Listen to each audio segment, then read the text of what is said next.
Dr. Watson, would you kindly close the door behind you so that we can limit the price of your carelessness to merely hours of work rather than days? My apologies, Mr. Holmes.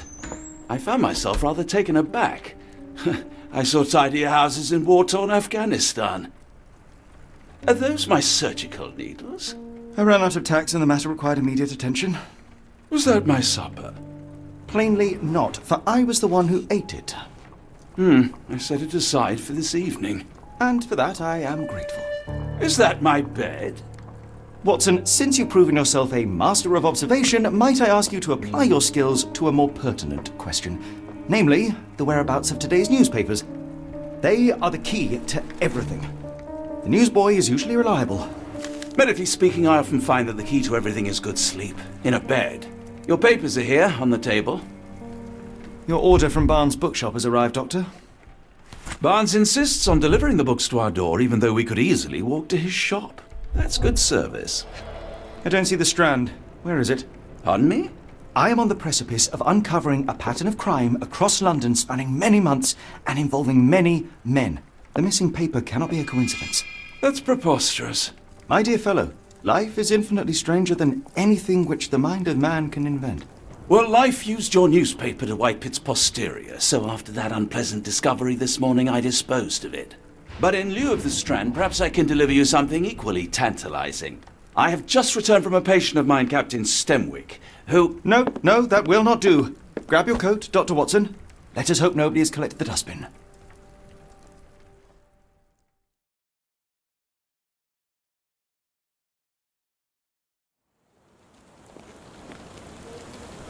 The dustbin is yours for the digging, Mr. Holmes. You were mistaken, Dr. Watson. The paper was indeed dirtied, but not how you implied. It's potting soil. A cactus spine. If it gets in your skin, it's awfully tricky to remove, and when laced with poison, the perfect assassination tool. See, Watson? The conspiracy is real. Someone tried to poison me. Poison? You? That's madness. Do you even have enemies that would want to kill you?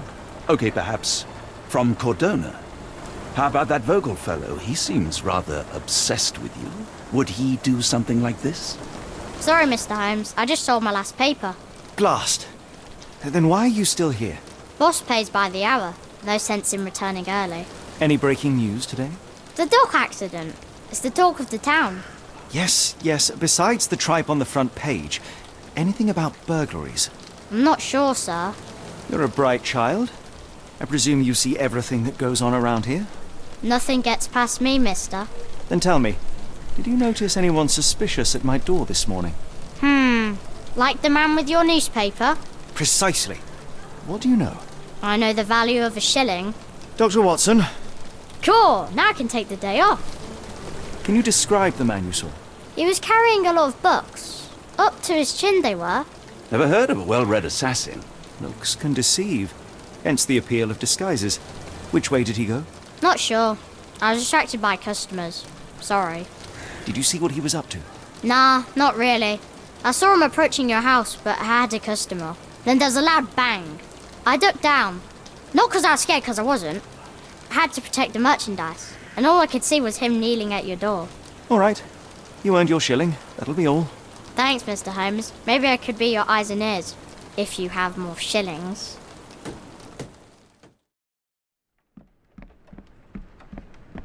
Oh, for goodness sake. Mr. Barnes, a word. Who goes there? Sherlock Holmes. Now will you please... Mr. Holmes. Golly, I did not see you come in. Would you care to answer some questions for me? Well, I wish I could, but I am deep in the weeds with work. How about we reschedule in a month or two? Come now, Mr. Barnes.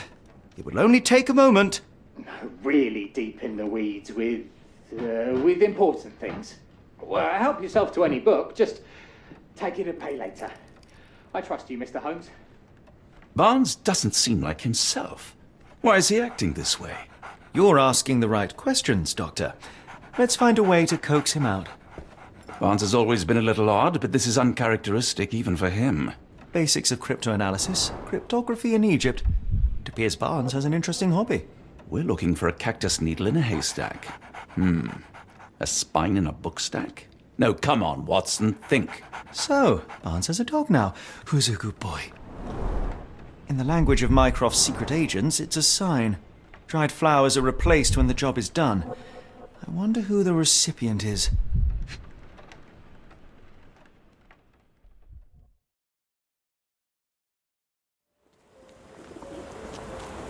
The weather is dreary, isn't it? To be fair, my flowers could use the rainfall. Hello there. What's your name? Lily, I know, not very original. People don't tend to come out for flowers when it rains. Perhaps I should try selling door to door.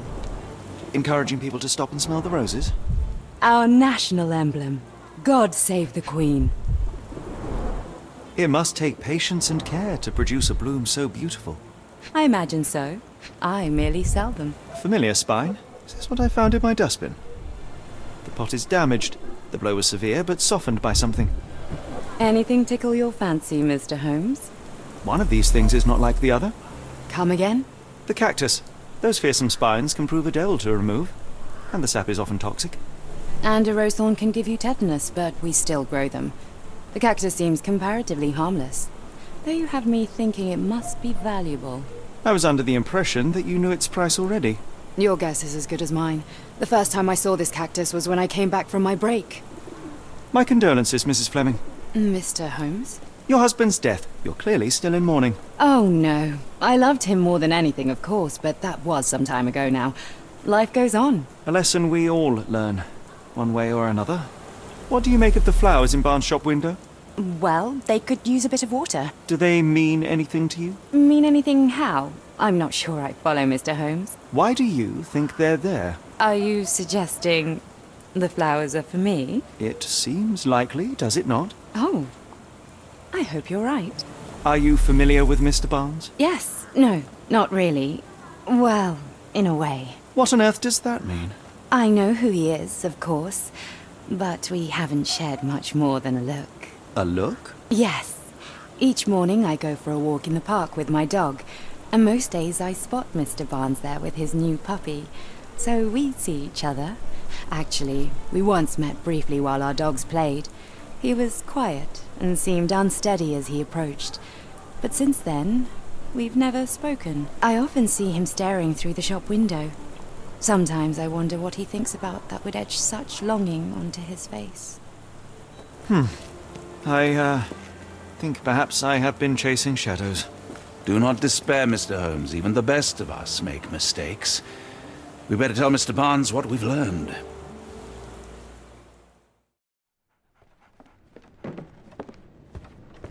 Mr. Barnes, I know what you did, and I know why you did it. I'm sorry, Mr. Holmes. I can't hear you very well from behind the door. You ordered a cactus from the plant catalogue and then left it for Mrs. Fleming as a gift.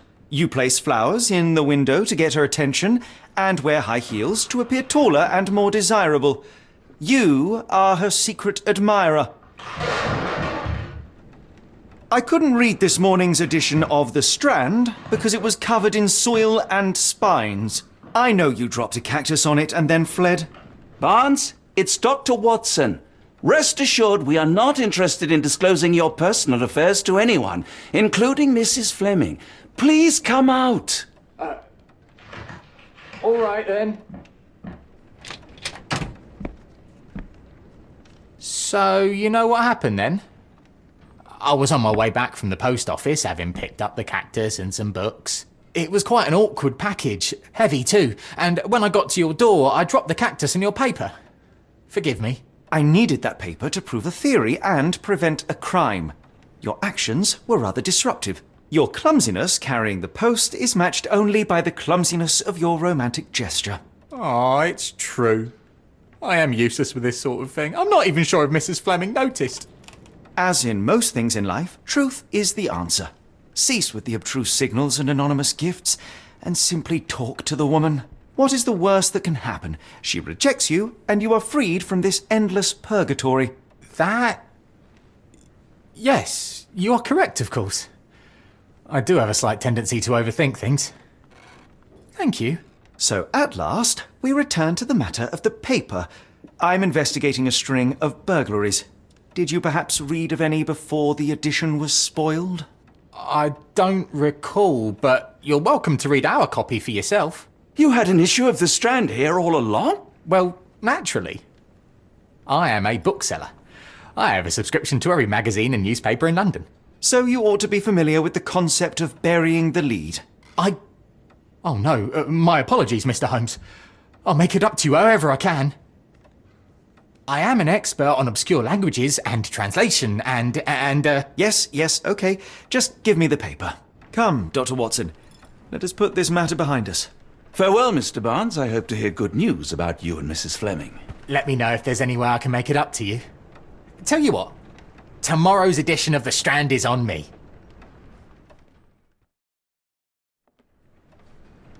Well, that was an utter waste of time.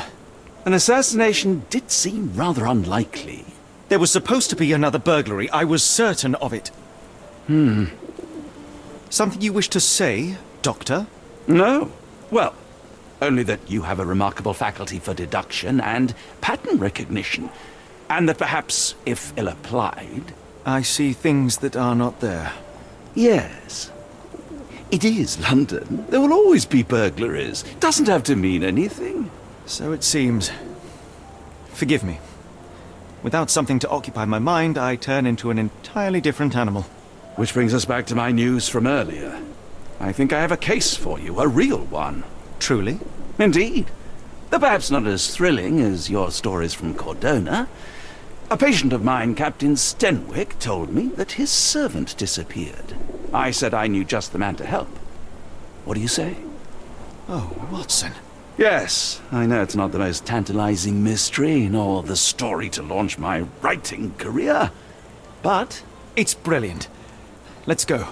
Oh, good. Well, his house is nearby. Come.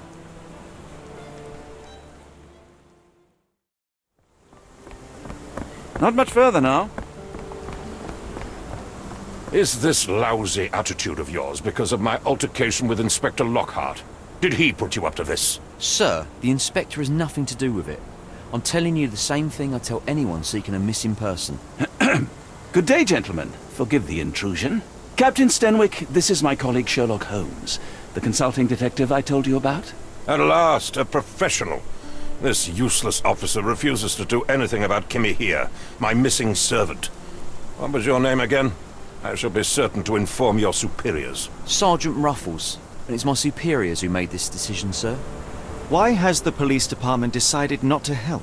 We investigate murders, thefts, fraud, arson, real crimes. A servant walking away from his master is not our highest priority. That said, if we find Kimahia breaking the law, we'll be sure to notify Captain Stenwick. Have there been other disappearances lately?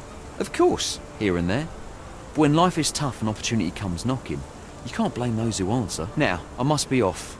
Best of luck in your search. You heard that, didn't you? The way that man spoke to me. I shall need your written testimony. Then we can lodge a complaint. Captain, perhaps Mr. Holmes' time is better spent learning about your servant, so that he may begin his investigation. Ah, yes. Quite right. Fire away. When did you last see your servant? Kimmy here normally brings me the morning papers, but yesterday I had to get them myself. He must have escaped the night before yesterday. May I see your servant's bedroom? His shack is in the garden. You can't miss it. Did you search the room? Of course, but only to check he wasn't lying dead inside. Everything seemed normal at a glance. Tell me about Kimahir. He's foreign, a Maori, all the way from New Zealand. Biggest man you've ever seen, and as strong as two. Dark hair and fearsome tattoos. He doesn't speak a whit of English, never bothered to learn. But I made do with pointing. I invested a lot of money in him, so he must be found. I take it this is the first time Kimahir has vanished? Undoubtedly. The man seemed terrified of the city. I think it was all the noise. He never left this estate. Should he cause any damage, I will bear the responsibility, for it was I who rescued him from savagery and brought him here to England in the first place. Is there any reason Kimahir may have left? I should think not. He had all he could have wanted. Gainful employment, new clothes, and all the cabbage he could eat. Did Kimahir make off with anything of value? Heavens, no. I would have mentioned it to Sergeant Ruffles. Still, he must have fled with some money on his person. No. I kept his wages in my safe. For security. All right, Captain. I think I have enough to get started. We shall first take a look around the mansion. Go ahead. I'll be here, mentally drafting my complaint. Stenwick makes his servant live in a tool shed? You think you know someone. Do you think Kimmy here had an accomplice in his escape? A shoe print, roughly size 11, with a worn-out sole. These are a workman's boots. Looks like a knee print. Someone knelt here. The amount of chewing tobacco suggests they were waiting a while. Amazing, Mr. Holmes. To read the ground like an open book. Impressive. The sack of grain retained the shape of an impact. Someone hit their head here. A heavy chemical odor. Lend me your nose, Doctor. Ah, I'll never forget that smell after my time in Afghanistan. That's an opioid, Mr. Holmes, a narcotic. Clothes made of Hessian. Is Stenwick really so miserly?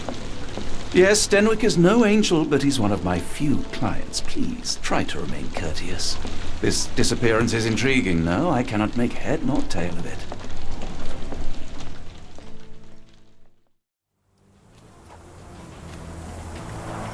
This lock is quite unusual. It appears that the key should be bent to the right. The rag reeks of smoke. Someone plugged the chimney. The door to your garden has an interesting lock. Yes, I have uncommon locks on every door of my mansion. It makes them harder to pick. Kimmy here and I both had a set of keys. I'll need to borrow them. No, you'll need to do what I tell you to do. Examine the garden. I came across a pile of Hessian clothes in the shack.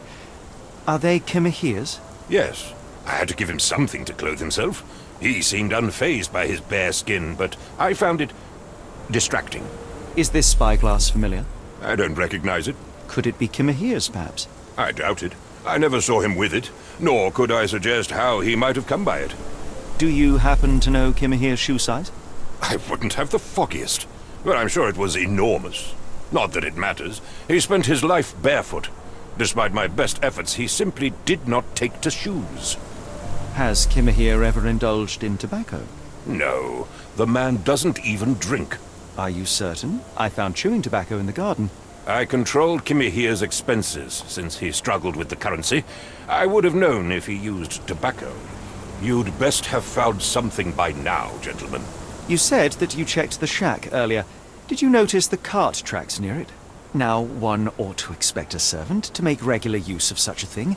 Indeed, I would have overlooked the detail were it not for the cart's absence. If, as you say, Kimahir never leaves your estate, then where did it go? I expect answers from you, Mr. Holmes, not questions. I found the residue of narcotics in Kimahir's brazier. There are several explanations, perhaps your servant's recreational interest, or an attempt at poisoning. Cut to the chase, Mr. Holmes. I fear that someone may have spied upon Kimahir, likely the owner of the spyglass I found earlier. It appears they were watching for some time, as there was an impressive amount of chewing tobacco on the ground. And your point? I won't keep you in suspense any longer, Captain. Kimahir was abducted by the owner of the spyglass. When your servant fell asleep, he slipped a narcotic into Kimahir's brazier to make him sleep even more soundly. In order to carry a man as large as Kimahir, the intruder stole the cart and rolled him right out of your garden. Now, hold on. All this simply to tell me what I already know? Why haven't you found him yet? I only arrived a moment ago. It is, frankly, incredible that I have already deduced so much. Every second you dawdle here, waiting for me to stroke your ego, is another second wasted. I'm not interested in the how, the why, or the who. I am only interested in recovering my investment. Spare me the claptrap, boy, and go and fetch my servant. Truly, there is no better evidence of a man's nature than the way he treats those who help him. And you, sir, are a brute. The cruelty of your ignorance about the Maori people, your selfish attitude to a man's kidnapping. The point is, Captain, we're telling you this for a reason. The intruder fled through the garden door, and we need a key to follow his trail. Well, then you should have led with that. Here you go. I hope you'll return soon with good news. And in the meantime, please teach your companion the art of brevity.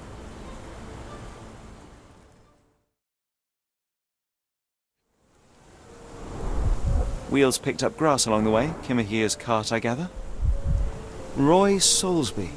Could that be the name of our man? A strange substance. I have my suspicions based on the colour and consistency, but would you care to hazard a guess, Doctor? From the way it absorbs water, I'd say saltpeter. Then we're in agreement. Well done. The Strand proved not so useless after all. The saltpeter accident. Doctor, do you recall?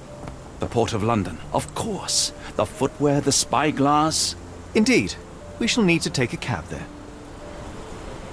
Where to, Gav? The Port of London, please. I will show you where to stop.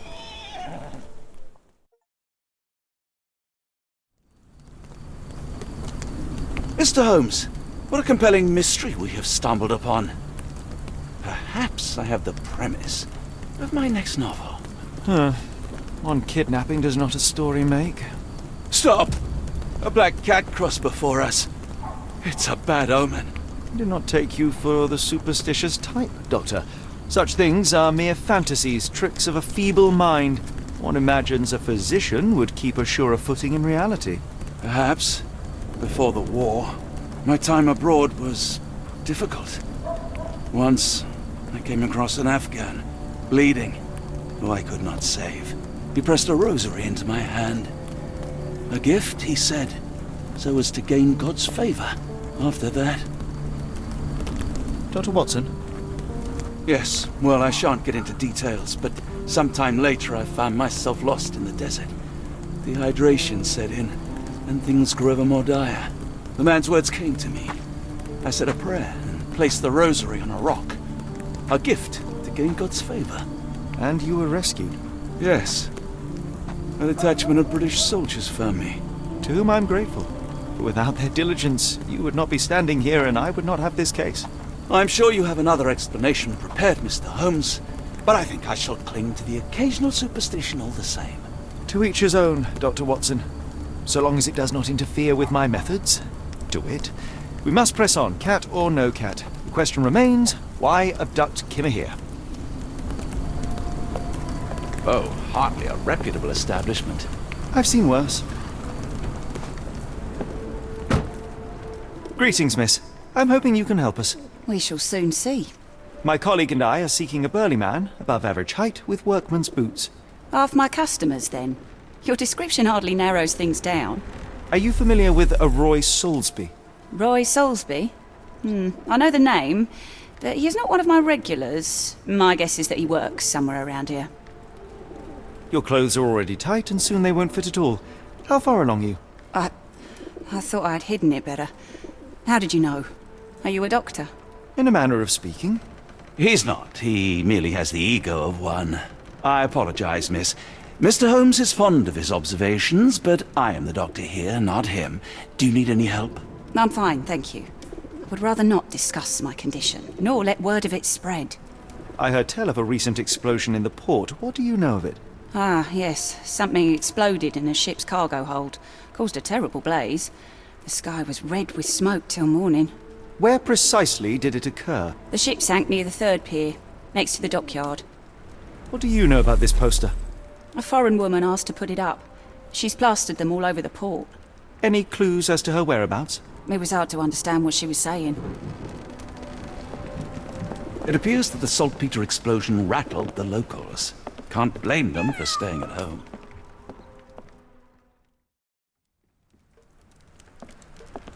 Hello, lad. Is this where I may find Dea? You read the poster? Yes?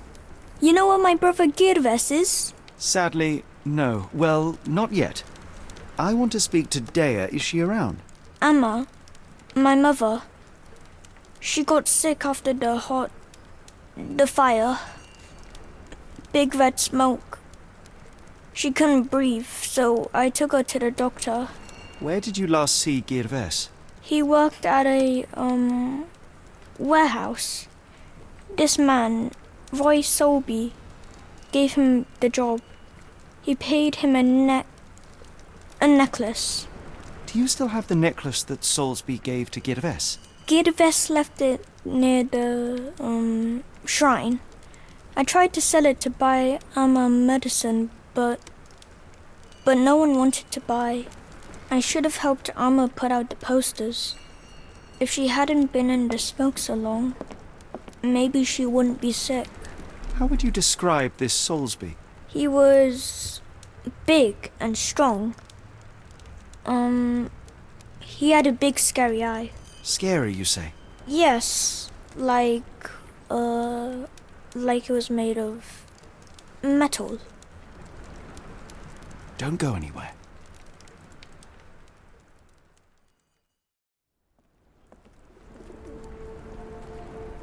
Have you ever heard of a man with a metallic eye?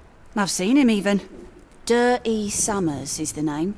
A nasty lout, with a silver ball in place of a missing eye. I shudder to ask, but where does one find a dirty Summers? He likely signed on with a ship. I am not one to spy on others, let alone him. I see. My advice, keep away from him.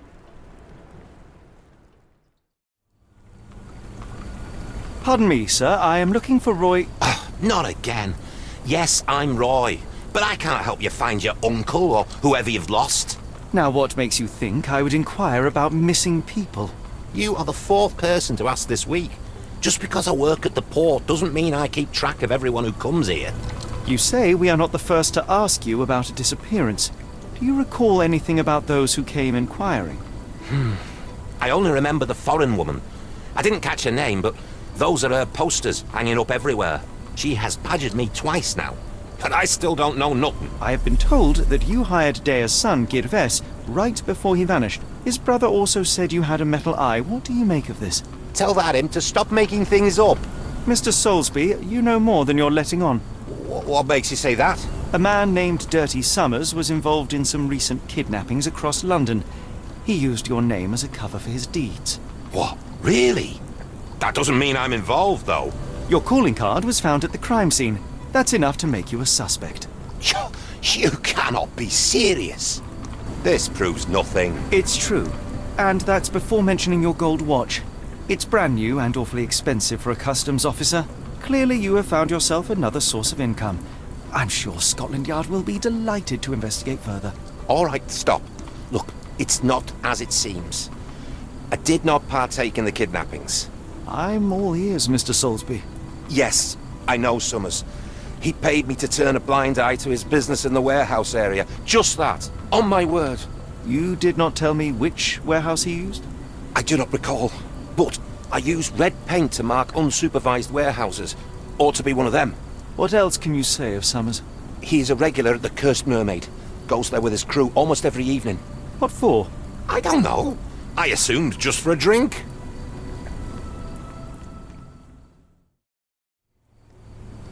If we stay out much longer, I'm going to need some supper. Do you feel like a meat pie? Why do I have the feeling that you know more about Dirty Summers than you're letting on? I have nothing more to add, sir. Enough. I have hard evidence that Summers was involved in recent kidnappings across London. I'm not surprised. So what? A customs officer, Roy Soulsby, testified that Summers was a regular here. You must know something about his business. All I know is his drinks order. If the lives of the missing do not concern you, then I would urge you to think about your unborn child. Are you threatening me? Nothing of the sort, but that doesn't mean that there won't be consequences for your silence. Everyone knows you happily served Summers and his crew. Should the police come knocking, you'll be the one going away. And none of us wish to see you raise a child behind bars. Now, spare yourself the trouble and tell me all you know. Okay. Summers hired my private room. I think he used it to recruit people, but I haven't seen him in a few days. He paid me cash, so I paid him no attention. Nor did I touch anything inside. It was like the whole world came through my door. People of all creeds and colours, but always strong, always tall. They seem like workers or journeymen. Beyond that, there's not much more to tell. I took his money and let him be. And this lasted how long? Several weeks, I wager.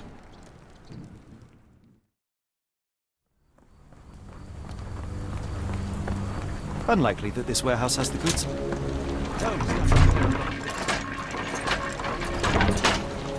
hidden passage, just as I expected. Wait here, Watson, and keep an eye on the doors. I'll scout the premises. Will do. Be careful down there.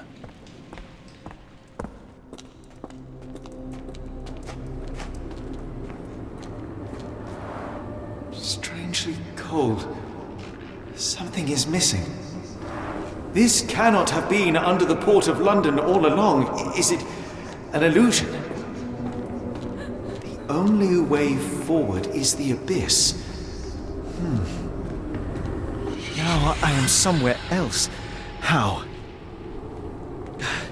It's harder to breathe here. What is that? It's like it stares right through me. Oh, no! That was unspeakably revolting. On my head. What just happened? Frozen and pulsing almost like it has a heart.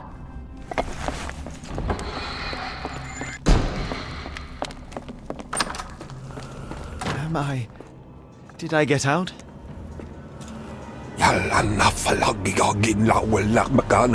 John? What is it, Holmes? Watson? Holmes, where are you? Holmes. Holmes. Are you all right? Fine. Watson, I'm fine, thank you for asking. Fine? By Jove, you should have heard the way you called out my name. It was just a game of shadows. I'm glad. This place gives me the chills. What are we dealing with? Something that's finally interesting. An American passport. Amos Colby. Someone got their hands dirty painting this with blood. This box contained a narcotic substance, much like the one in Kimihir's brazier. Black Edelweiss Institute, established 17-something. I hope we are close to finding our answers. This place is unsettling. Someone used mud to draw a cross in a rectangle. Why? These clothes were crudely cut off someone. An American, judging by the style. Dumpra, a staple of lecturemen's attire in Nepal. Dozens of people, at the very least. Many people were brought to this place.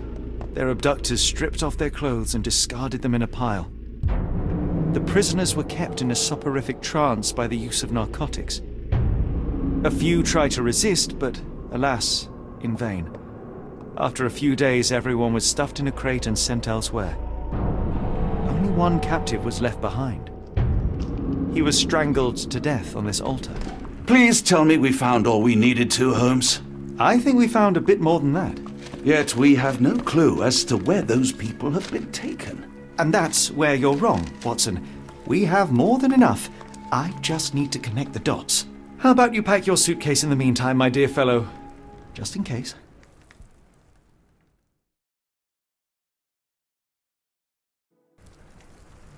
It's hard to know how much to pack. I might bring a spare notebook just in case.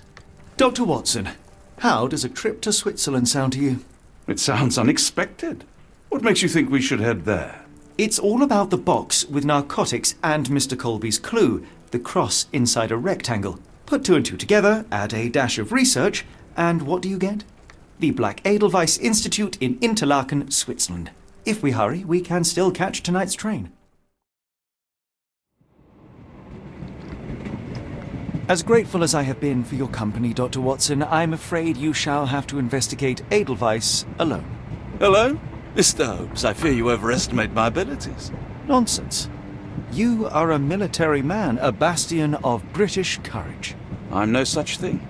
As a doctor, I avoided most combat, save for one dreadful day. My troop was ambushed in a village, with innocents caught in the crossfire. Too many to help. The man with the rosary. He was one of them? A translator, yes. We were trapped. 6 soldiers and myself. I thought it was the end. But Lieutenant Paget refused to go quietly. The men prepared for a final stand. I rose to follow, but Paget shook his head. He told me to run, that I had other men to save. They charged, and I fled through the rear. So you see, Mr. Holmes, I am a coward. The logic seems inescapable. Yes. You, a surgeon by trade, would have been perfectly useless in that conflict. What? No. And how many men have you helped since? Ailments eased, troubles tended? No more than a handful. Truth be told, I've become somewhat of a recluse. How many people could you help with 30 years ahead of you? Dozens? Hundreds? Paget was correct. You can cease your self-recrimination. Holmes, I don't know what to say. I would start with, I am Dr. John Watson, may I look around?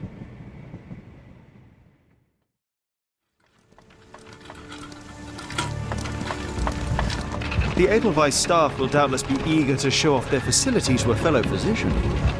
I have already taken the liberty of sending a letter on your behalf to request a visit. And what of you? I shall be pursuing other avenues. Should you see anything troublesome or improper, simply notify the local authorities. Otherwise, try a little analysis yourself. You know my methods. Apply them.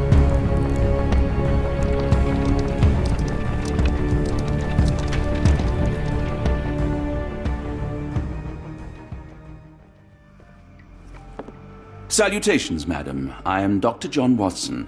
I was wondering if you've got word of my visit. Yeah, Dr. Watson. We received your letter on the matter.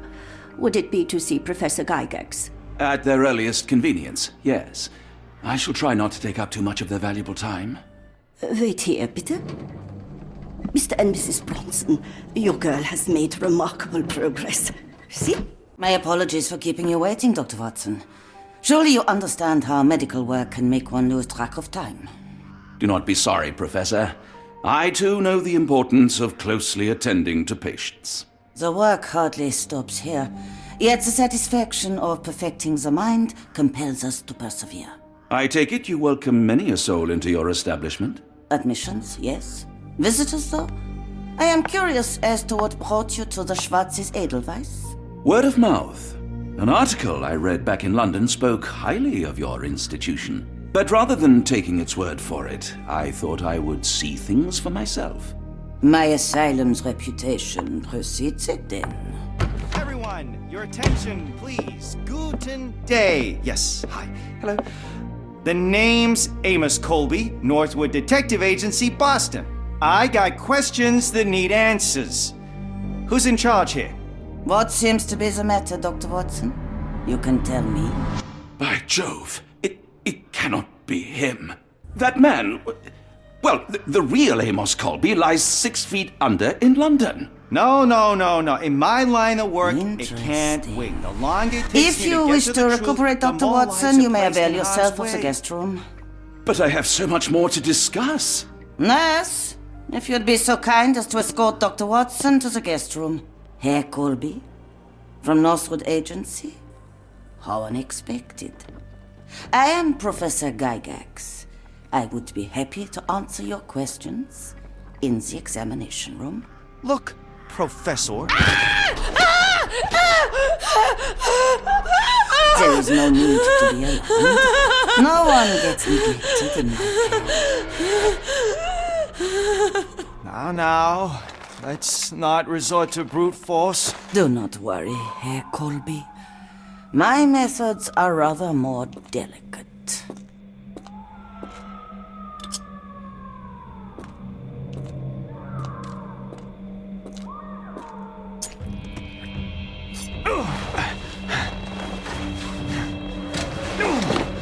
Search him thoroughly. Then take him to the holding chamber. I need to decide precisely what to do with our guest.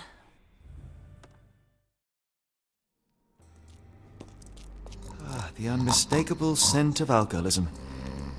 Did you walk through their doors as I did, or did they collect you off the streets?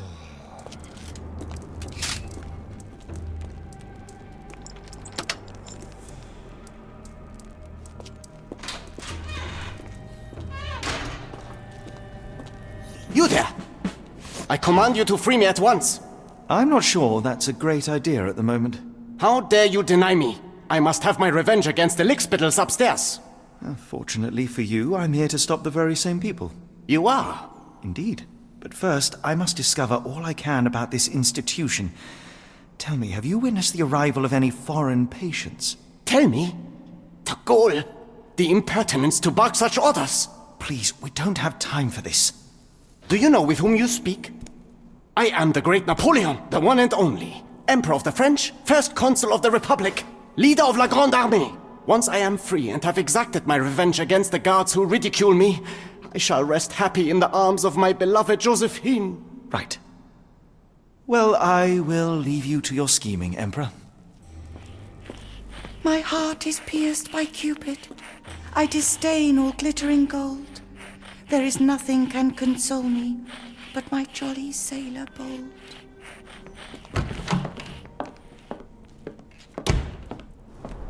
Cooking grease. Is this the kitchen dumbwaiter? Looks like it's still operational. A certificate of appreciation from the municipal councillor to Professor Becker for contributions to the development of medicine in Interlaken. R.G. Hill, Dr. Connolly, it appears that all the psychiatric classics were banished here. This sedative worked faster than I expected. Perhaps I ought to train myself, build up a tolerance. This is the same narcotic substance that we found in London.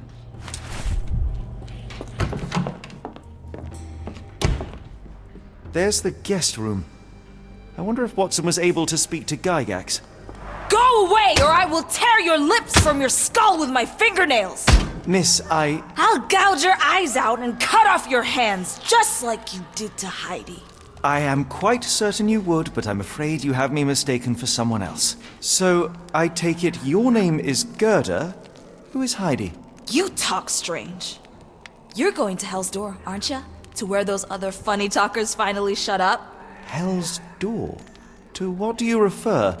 Only Heidi had answers. Go away, pig! I said go, or you will spend your last moments on Earth screaming. This door won't stop me.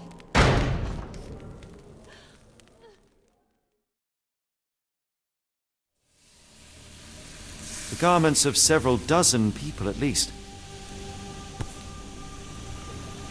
So you're Heidi. I didn't realize I was on haunted doll watch. Good lord, how unsettling. The damage seems intentional. I believe I have found your friend. Heidi! Oh, poor girl. What did they do to you? Shh. It's all right now. Everything will be all right. Please, Gerda, now I have found Heidi, I need some help from you in return. Shh, Heidi. We should thank the man, don't you think? How did you end up in Block B? The nurses say I'm prone to violent outbursts, but they're wrong. I just do what Heidi tells me. Professor Gygax seems to rule this facility with an iron fist. Do you know anything about her? She's sick. She did nasty things to us. Separated me and Heidi just for fun. Before she got here, this place was all right. Tell me all you know about those funny-talking people. We'd hear their screams. The guards would take them down the corridor behind you and they'd disappear, and the screams would stop. I shall leave you two to get reacquainted. These are the same crates we found in London. I should take a closer look. Dirt and sweat. They were locked in here for days, judging by the smell. The kidnappers even provided airflow. How generous. I doubt that one could survive such a journey with this little water. This is the same design as the one from London. Substantial blood loss. One poor soul found another way out. The stamp on this crate confirms it came from America. That's quite a distance to travel. The carriages were backed through these doors, and they began to unload their cargo in secret. Next, the crates were opened, freeing their passengers. Not everyone survived the journey. The dirty, exhausted, and dehydrated prisoners were then herded into cells. But all the cells are now empty, and I have not located a morgue. Time to find Hell's Door.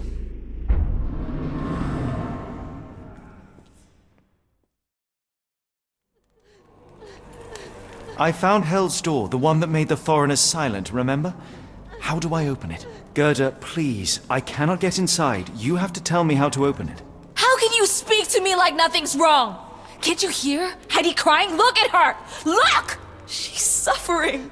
I can't even hear my thoughts over her screams. Poor Heidi. We will fix you. I promise. We will fix you. Will this help fix your friend? Give it to me. How is she feeling?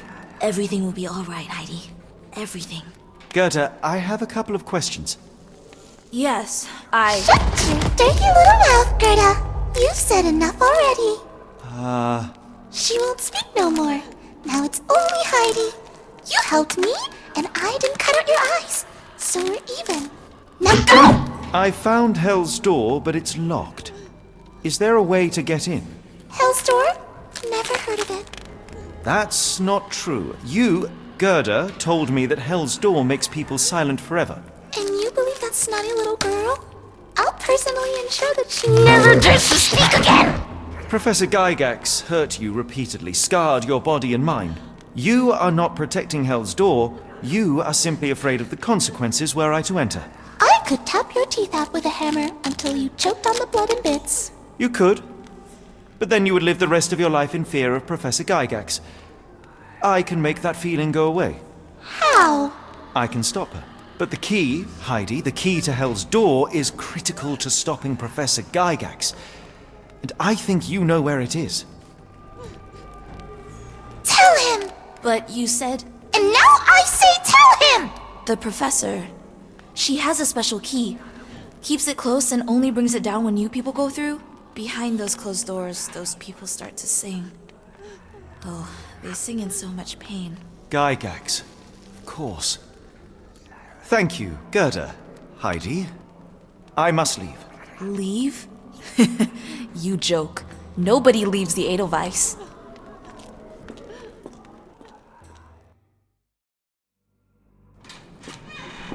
At last! You came to your senses. My humble apologies, Emperor. Spare me your groveling, Englishman. Of course. You are right as ever, for you see, time is of the essence. The Royalists have risen again, and your darling Josephine needs you. Paris needs you. Mon amour. But the guards upstairs in reception stand in your way. Ha! They will pose no problem for the likes of me. Merci, Englishman. When I return to Les Tuileries, I shall make you a general. Oh, you are too kind, Emperor. Now go. Your freedom awaits. I am coming, Josephine. Psst. Watson. Over here. Holmes? What are you doing here, and where did you get that outfit? It is unimportant. I require your assistance. What is happening, Holmes? I need an explanation. It's quite simple. I created a distraction so that I could tell you something important, and in turn, I need you to acquire something important for me. How can you call any of this charade simple? Watson, we can discuss this later. Time is of the utmost importance. The kidnapped people may still be here. This is what I know so far. What? You really found all this on your own?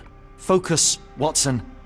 I need you to find a key. It will be most unique. All the details are in my notes. Logic dictates that Gygax will keep it near her. Once acquired, you must get it to me. Perhaps the kitchen dumbwaiter could be of use. Holmes, I can't do this. I'm no spy. Yes, you can, Watson. You are unfailingly dependable. Dr. Watson, visitors are not permitted back here. I'm terribly sorry, Mr. Kuntz. After the war, my nerves, I fled all that commotion. It is nothing. A patient attempted to escape. He will not get far. Now, if you would like to follow me.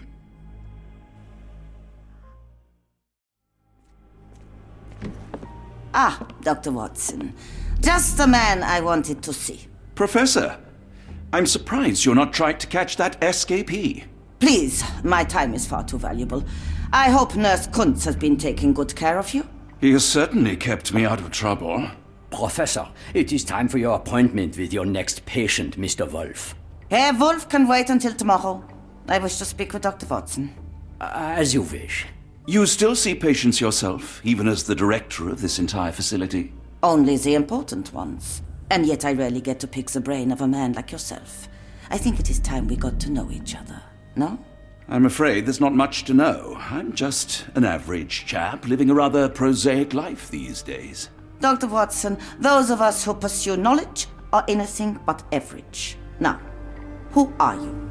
I'm a physician in search of a stimulating career.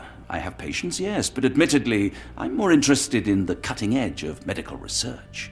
So when I read about the Black Edelweiss and your work on the healing of minds, I simply had to learn more. I suppose my Edelweiss was always destined to attract other curious minds. But before we continue, I want you to understand one thing.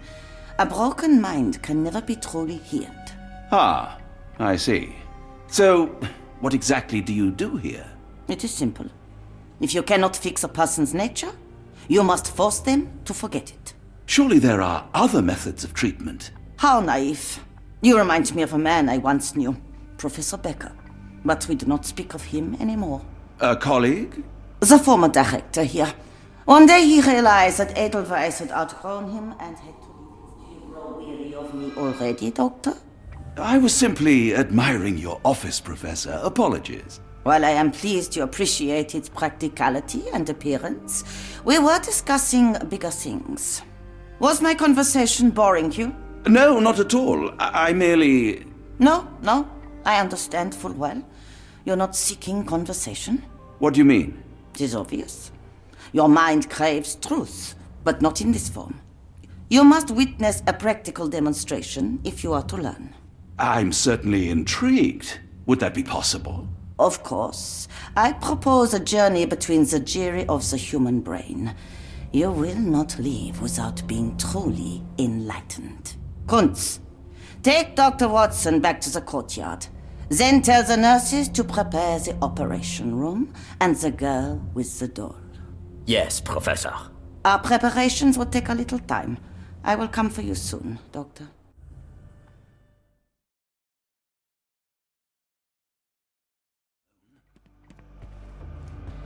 I hope you're finding your room comfortable, Dr. Watson. A visitor? No, you shouldn't have come here. Minor birds, if I'm not mistaken. Beautiful creatures. How sad that they're caged here. Try to fly away. Escape, my little ones. You are Mr. Wolf, am I right? Oh, hello. Who might you be? My name is Dr. John Watson. I wanted to talk with you, if you didn't mind. Ah, Doctor. I don't suppose you could help. I seem to have forgotten where I am. We're in the Black Edelweiss, Mr. Wolf. It's an asylum in Switzerland, and you are one of its most important patients. But why am I here? That's what I was about to ask you. I can't remember. Sorry, I can't remember anything. It's all right. You don't need to push. Try to relax. Let the thoughts come and go. Now, what comes to mind? Mr. Wolf? Oh, hello. Who might you be? We just went over this. I'm sorry, but I don't think we've met. We were just discussing this facility, the Black Edelweiss Asylum, and why you are here. That name does sound familiar. Holmes, the things I do for you. Excuse me, who are you? And who's this Holmes fellow? I am Dr. Watson, and Holmes is, well, you could call him my imaginary friend. That's just a little joke, don't mind me. But why am I here, Doctor? Am I sick? I'm sure I can take a look. Dear Lord, what did Gygax do to you? Excuse me, who are you? Oh, never mind. Hello again. You won't remember me, but we've met before. I am Dr. John Watson, and you are Professor Becker. You were the previous director of this facility, the Black Edelweiss. Professor, really? Actually, that name does sound familiar. Wait. Let me write it down. I try to recall memories through writing, but they always feel just out of reach. As a matter of fact, I have more for you to jot down. Oh, yes. Yes, please, anything. Professor Gygax did this to you. She made you forget everything, even who you are. But we will play a trick on her. We will write a letter so that she learns her lesson. Put down what I dictate. Dear Professor Gygax, I bitterly regret that I let my beautiful alpine flower fall under your influence. I see now that you never deserved to sit as the director of the Black Edelweiss. You will be brought to justice, and the world will know your cruelty. And by the time you make it to my cell, the police will already know the truth of how you came to be director of this asylum. Signed, Professor Becker. There. It's done. Now, hold on a minute. Who are you? My name is John Watson. I am a doctor from London, a veteran of Afghanistan, and I wish to be a writer, though deep down I fear I lack the talent. And presently I am risking my life to help my brilliant detective flatmate in the pursuit of a cult of kidnappers, even as I fear it may destroy him. I'm tired and hungry, and I have not had a good bath in weeks, and yet despite it all, I feel alive. Any more questions? Good heavens, sir. You're as mad as they come.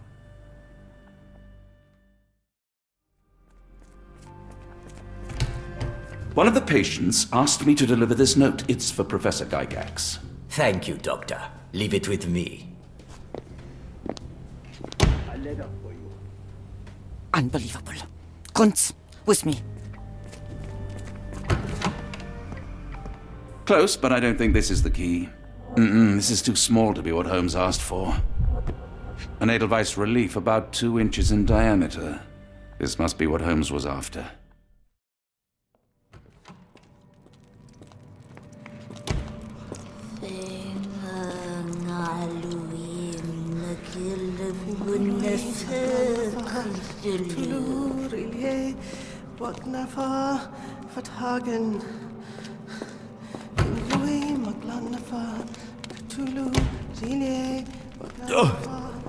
The spell. Dear God, is that body parts? Judging by the remnants of blood and flesh, these instruments were used for dismemberment. Get out of my head! Your mind festers devoid of soul. Find reverence for the one and tremble. Great Lord! Cleft your mind. Splinter your soul and become a servant of madness. Please! No more! Stop it! Watson! John! Somebody! Wretched mortal, do not fear what is to come. Let him rupture our world anew. Awaken, and let the world behold! The light of the abyss is the light from the abyss. Get out of my head! Watson? Holmes? What are you still doing here? Still? I was trying to find more information. Did you think I was just going to sit in my room twiddling my thumbs? I only asked you to find the key. I had everything else under control. Says the man who looks like he saw a ghost. I'm fine, Watson. You're hardly fine. You reek of congealed blood and chemicals. What did you see down there? Never mind me. Where's Gygax? I'm afraid she's over there. I found her like that when I entered, on my word. What? She was our biggest lead. Yet another wrinkle in our investigation.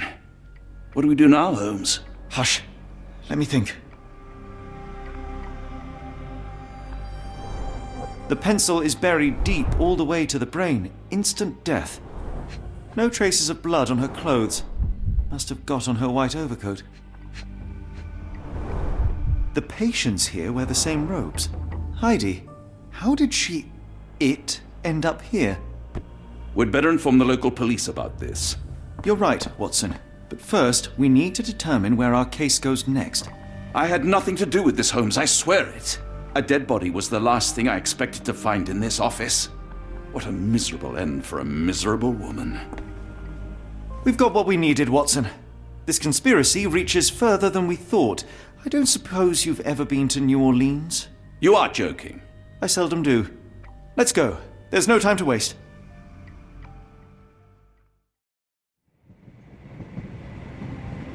There is nothing in this world that cannot be explained with logic and reason. Nothing in this world. Holmes? Hmm? You seem troubled. I'm not troubled, Watson. I am preoccupied. That place was awful. Inhumane. It would be natural to experience some feelings of shock or fear. Men reduced to gibbering imbeciles, numb beyond recognition, powerless to help themselves. When a doctor does go wrong, they are the first of criminals. They have the nerve and they have the knowledge. That woman did not deserve the title. Such casual cruelty for such selfish aims.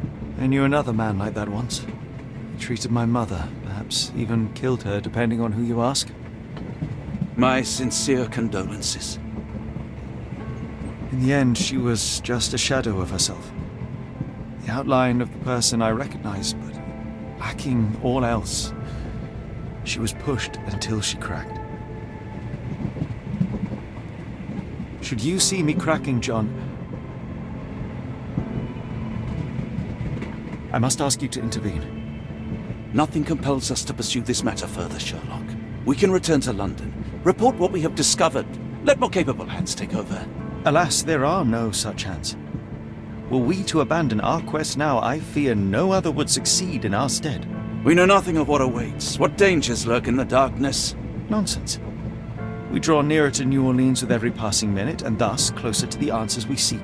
Those answers, for all their perversity and improbability, will, nevertheless, be the work of men.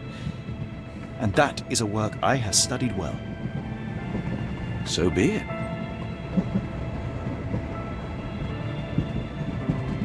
I know you to be a diligent author, but if I may make one request. Kindly omit my mother and her suffering from your tale. Of course. Thank you, John.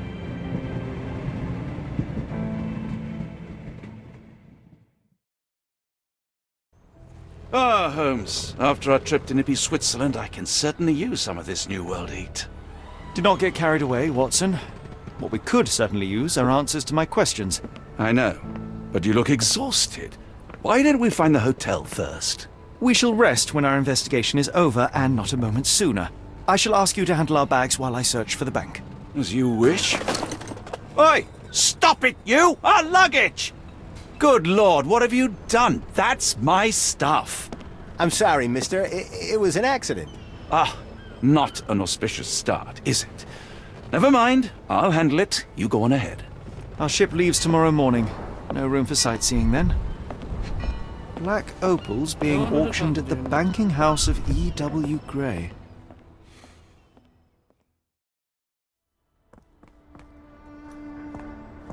Mr. Frank Barnaby, right? Auction's about to start. In the flesh. Now, if you'll excuse me. Well, hold up. Written invitation first. Can I present another piece of identification? Nope. That's why we sent the invitation. Holmes, over here. Any luck? None. They're holding an auction, invitation only. The good news is, I know who might have one. We need to find Mr. Barnaby. Who? Frank Barnaby, most likely a local. And you think Mr. Barnaby will be happy to share his invitation? Let us first find him, then we can see if he is the generous type.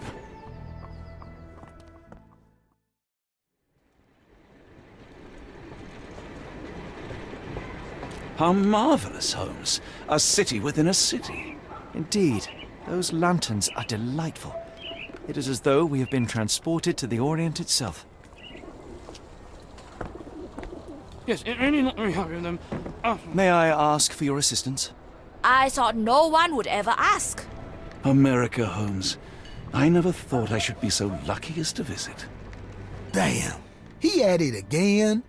Barnaby still owes you. If he can't pay in greenbacks, he'll pay in blood. This place. There's a Spartan charm, does it not? It does. My soul will always yearn for London's gloom, but it reminds me of Cordona in a nice way. Barnaby, unconscious but with his eyes open. Look, Watson, the two of you are just alike. Oh, great. So I look like a haggard alcoholic. What have you got? An idea. First, we'll need Mr. Barnaby's clothes. Holmes.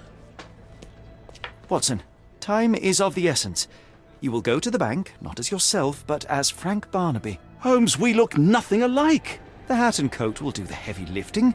Just stay cool, play the part, and no one will notice the difference. Trust me. Holmes, must we really indulge in this farce? It worked in Switzerland, didn't it? Sure, if you redefine the word worked.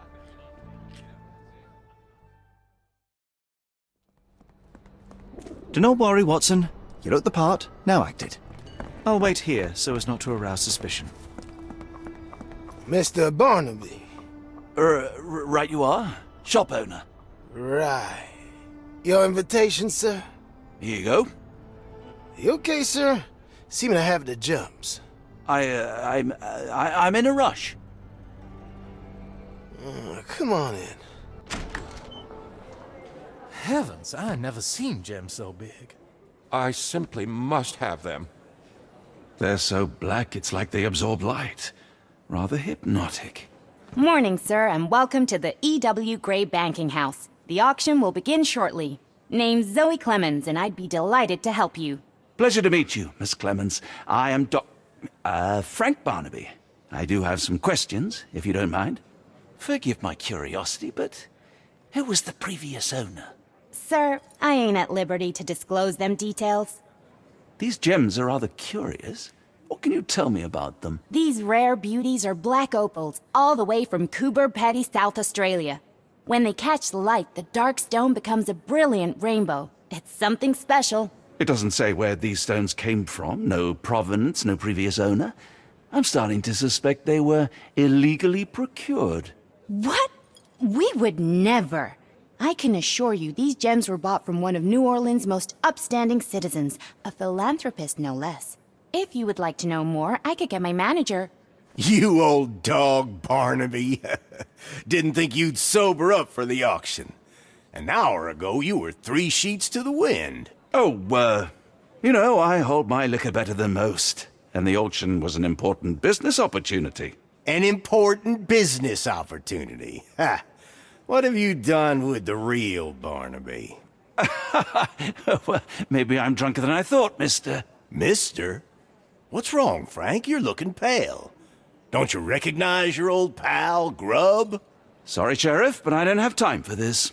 Now, Frank, when I'm talking to you, everything else waits. If I want to talk, you talk. If I say jump, you say off which pier. Do we understand each other? Yes, sir. Good. Now, while I have you, there's the matter of your outstanding fines. I've been more than reasonable, but I'm afraid the bills come due. Fines? Right. I'm afraid I don't have anything on me. That's funny. Ain't you at the auction? I weren't born yesterday, Frank. Now, assault, battery, disorderly conduct, that's serious stuff. You got off easy, but if you don't pay up, things get a whole lot worse. Look, Sheriff, I'm not actually... Whoa. Think careful now, 'cause Frank Barnaby only owes us cash. But fraud, impersonation, that's weasel behavior.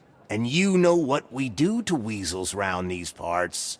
Feed 'em to the gators. So, Frank, what's it gonna be? Here's all I have. Mighty fine of you. The people of this parish deserve peace. They don't take kindly to visitors. Don't miss that boat tomorrow morning, Doctor.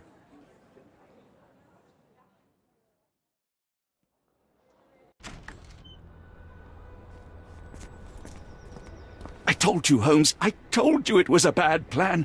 Now we're penniless and wanted criminals. Hysteria gets us nowhere, Watson. Tell me what happened. The sheriff saw right through me. He knew who I was from the start. Extorted me for every coin I had. Bah, all that matters is what you learned about the gems. I shan't discuss it while still wearing that blighter's clothes. I'm going back to the boat to get changed. You know, I think the look actually compliments you. Why bother changing it? Always a pleasure to see you regular, Mr. Barnaby. Welcome home. Oh, bollocks, now our clothes are in the bloomin' water. It was like the luggage had legs of its own. Oh, Mr. Pratchett will have my head. I ain't sure what you did to the sheriff, but it must have been something real hairy to have him chuck your luggage off the pier. With respect, miss, have we met before? If you were the real Frank Barnaby, yeah, we would have. But where are my manners? I'm Lucy. And you are? John. I didn't mean to be rude. I've just had a difficult day, miss. Well, it's barely noon. And you've already made an enemy in Sheriff Grubb. The man starves his gators just in case someone crosses him. John who? Watson. Well, Johnny, if you plan on sticking around, you better change that suit, or Frank's reputation will catch up with you. and then you'll be a John Doe. Alas, I think one of those gators is currently devouring my spare clothes. You've got yourself in a fine pickle. All right, come on board the Nymph of Louisiana, and I'll sort you something to wear. The nymph? Is that what it sounds like? Why are you helping me? Well, let's just say you ain't the only one who's had run-ins with the sheriff. Way I see it, this city deserves better. Now quit your stalling and head on over to the Nymph. I'll be in room 6. This Mr. Barnaby is proving rather useful. Perhaps you're not so different after all. One more word, Holmes, and I'll hand you over to the sheriff. Sorry, was that John talking or Frank? Oh, go annoy someone else while I visit the nymph. Well, look at you. All dressed up with nowhere to go. I can't thank you enough. As I was saying, our journey has hardly gone to plan. We seem no closer to finding our missing people than when we left. Well, if there were anything to know, Champagne'll know it. She's across everything in New Orleans. Look for her in the fisherman's village behind the Creole Quarter. Thank you again, Lucy. I shall make my way there now. Good luck, Johnny. Keep out of trouble.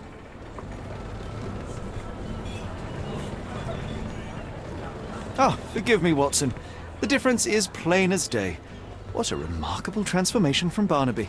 If we're critiquing wardrobes, Holmes, maybe you can explain why you used to roll just one sleeve up. Did you get bored halfway through? I feel much better in this suit, even if it is not mine. I think I will avoid putting hands in pockets. I shudder to think what one may find. Lucy told me to find champagne and avoid the sheriff. She has been truly generous.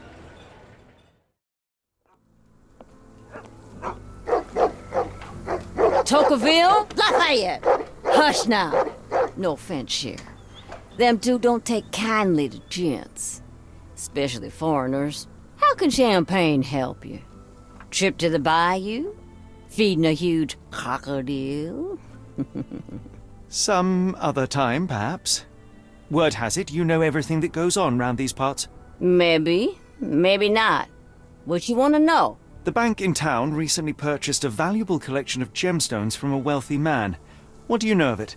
Sure. I hear everything.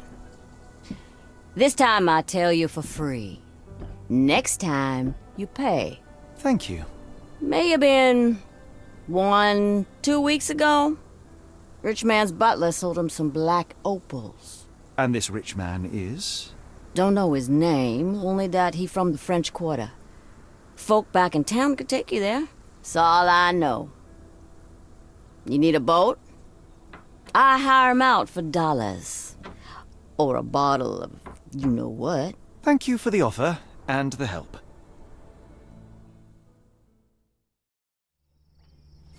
You know, Watson, the opulent mansions and stifling heat remind me of my time in the Mediterranean.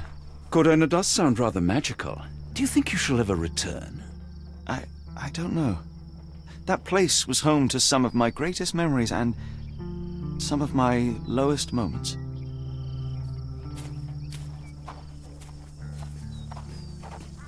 Lord help me. Excuse me, miss. Are you all right? What is your name? Eula, sir. Waiting for someone, Eula? Yes, sir. My brother Davy. He works for Mr. Arneson in that mansion yonder. Been 5 days now since I last heard from him. Come now, why all the tears? Something happened to Davy. I feel it in my bones. Do you think he may have left the premises? No, sir. Davy, he ain't like you and me. He's smart in some ways, but he can't talk. Not a word. He's pure and kind. Fear not. We will look for your brother. One presumes this gate is locked. Is there any other way inside? There's another entrance through the stables you could try. That's where I meet Davy normally, but I couldn't get in. See, I couldn't find the key. It wasn't in its usual spot. Please hurry, sir. Find him for me. So quiet. Yet I doubt there was peace around here. Could we be walking into a trap? Keep your wits about you, Holmes. We ought to be careful. Mr. Arneson's cab is still here. Poor animal has been suffering for days. It's dehydrated, Holmes. Without water, it will die. cayenne pepper. Half empty. Or as Watson would say, half full. Ah! Do you smell that, Holmes? Something bad happened here. I know. Be prepared for anything. A trail of wax leads to the door. The candle was burning when it fell. Someone smaller walked over these boot prints. Watson, would you please lend me your medical expertise? I'll do my best. The hand can bend freely. Rigor mortis has passed. A deep stab reached the man's heart. Clean edges suggest a sharp blade, but the wound is too wide for an ordinary knife. His corneas are already clouded. Hay on his trousers suggests a gardener or groom. This man has been dead for a week. I would bet he died 5 days ago. Heat and humidity will have accelerated the decomposition. The bent end of this candlestick has blood on it. Someone was bleeding, but it doesn't look lethal. I will need your help one more time, Doctor. Blooded, broken nails. The poor woman tried to put up a fight. An enormous blow shattered her ribcage. A wound like this could only be dealt by a man of incredible strength. And cruelty. What horrors happened here? This place sets my teeth on edge, Holmes. Arneson and Davy, 1881. Arneson and Davy seem to have got along well. He looks more like a son than a servant. Fauna of Louisiana. Full of things that bite, no doubt. New Pied Piper. Foreigners missing in New Orleans. Today started poorly and went downhill from there. What I wouldn't give for a nice bath right now, Holmes. An intruder entered through the back door at night, leaving mud traces in the hallway. Without being noticed, they picked up a candlestick and struck the man in the chair from behind. In the kitchen, 2 people were drinking tea, the workman and cook. They were startled by the noise of a falling body and went to investigate the parlor. The workman tried to subdue the intruder, but was stabbed by the attacker's knife. Judging by the wound, it was a curved blade. The cook panicked and fled back to the kitchen. The intruder followed, but since their blade was stuck in the workman, they used the meat cleaver on the table to kill her. Someone smaller arrived and discovered the carnage. They dropped the candlestick in horror and ran for safety to a room down the hallway. Meanwhile, the intruder returned to his first victim and dragged their stunned body away from the fireplace and out into the garden. Davy, please open the door. After all this, Holmes, I doubt the young man would open the door to a stranger. Size 10, the owner's footprints were shallow. 2 sets of footprints left by the same person, yet they vary in depth. What do you conclude? Perhaps they arrived empty-handed, but left carrying something heavy. Precisely. We'll make a detective of you yet, Watson. If my deductions are correct, Davy lies behind this door. He ought to be unhurt, but is no doubt shaken. Davy? Davy, you there? Davy, we understand what you witnessed before. It's safe now. You're safe. Please, let us in. Your sister wants to see you. Everything will be all right, I promise. Yeah, them gentlemen speak the truth. Just open the door. Big sister's here for you. Davy! Oh, come here, you! Thanks, sirs. Lord bless your souls. Let me examine him, miss. I want to make sure he is unharmed. Remember, he may be mute, but he still understands you. Davy seems in good health. The bruise is a remnant of that awful night, perhaps even caused by the intruder, but he is otherwise unharmed. In fact, I believe life here was good for the boy. Arneson and the others cared for Davy. That may have allowed him to withstand such horrors.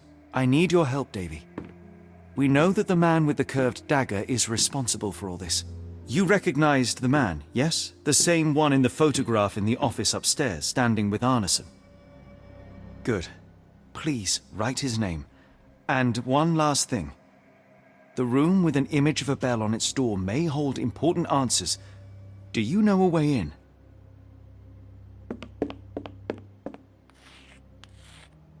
Yes. I think I've got it. You have been very helpful, Davy.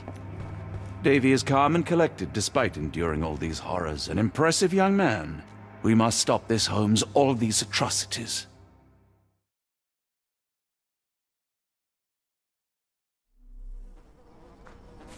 We must put an end to all this evil, and I doubt we can count on the sheriff's help.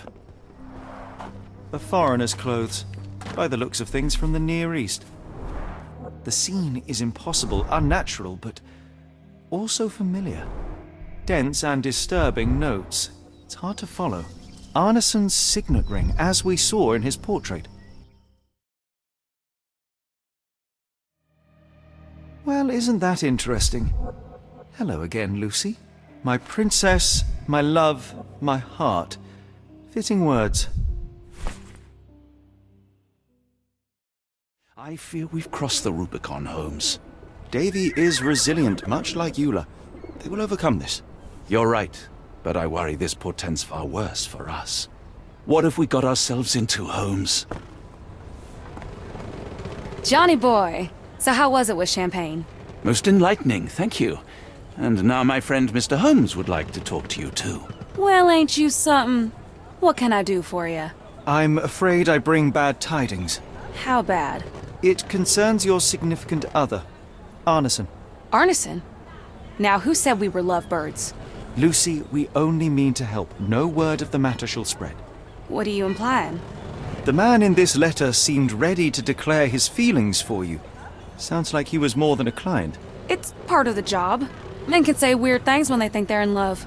This photo of you and Mr. Arneson suggests the feelings were reciprocated. Looking interested when with the client is part of the job, Mr. Holmes. I don't even remember the man. You mean to say you take pictures with everyone? If they ask nicely. And pay. Arneson definitely paid for a ring in your size inscribed, "My princess, my love, my heart. It is for you." Arneson was going to propose marriage. Facts are clear. You know Mr. Arneson and, perhaps, even love him back. Regardless, he has been abducted. His life is hanging in the balance. Please, help me save him. Oh my Errol! What have you gotten yourself into? I didn't want to believe this could happen. Lucy, what do you know? Could it have been the sheriff? I don't know, John. This town has darkness in it. Errol and me, we had plans, dreams. We wanted to make this place better for all the folk who live here. Errol had grown suspicious of Ashmat, thought he was acting odd. He brought up the bayou. I told him to leave it all alone. The water's there. They swallow everyone. You mean the alligators? No. It's local legend. The bayou's dangerous. Any visitor that sees death's messengers, they die. These messengers, are they abstract or a landmark? They're white lilies. You see a path with them flowers, you turn around. All right, Watson. We must find someone to take us to the bayou. Lucy, you have our thanks. We will go and look for Arneson. At least the weather is on our side. Hopefully we won't stumble upon the sheriff. Perhaps when this is over we can try the Louisiana cuisine.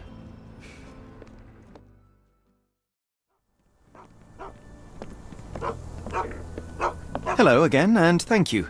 Your last tip proved extremely useful. Don't mention it, Cher. Champagne ain't one for trickery.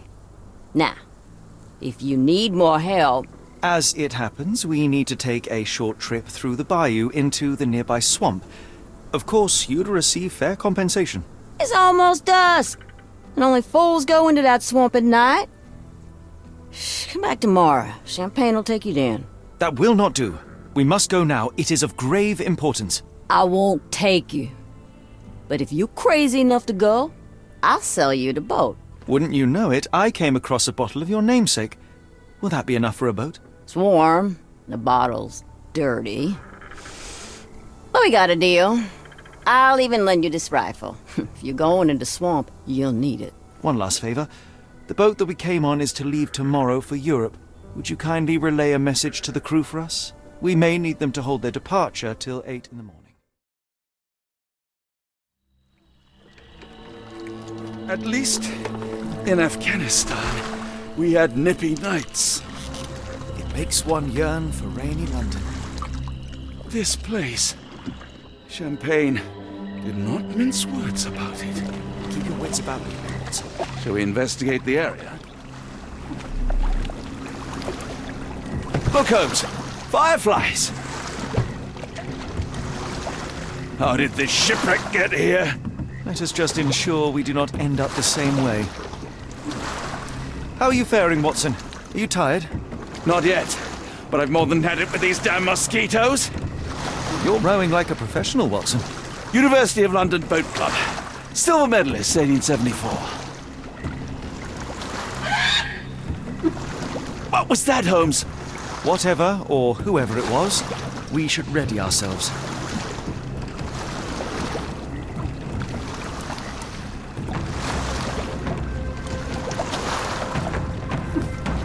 Am I hearing drums? Drums in the bayou? Holmes, I think I heard something swim underneath our boat. Probably just a rotten log. Did you hear that, Holmes? What do you see? A shadow. Nothing more. If you told me when I binned your paper that we'd end up fleeing the law in a rowboat through the Louisiana bayou... I dare say you would have hardly been surprised. The air is getting thicker, almost suffocating. The stench of death. All too familiar now. Careful of the gators, Watson. It is stupidity rather than courage to refuse to recognize danger when it is close upon you. Holmes, hand me the rifle. I can shoot the ropes holding a few of those poor souls. Come on, Holmes, give me the rifle. We shouldn't waste time in a place like this. Watson, stay calm, but be quick. An alligator has noticed us.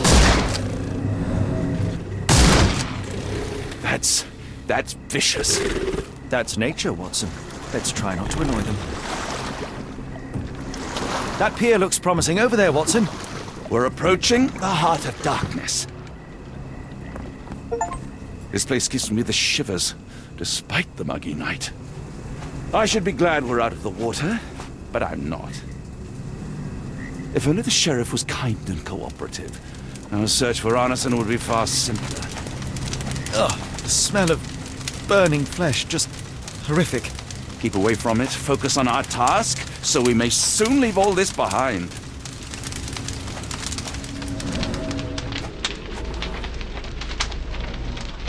A fiery gathering of passions and deception.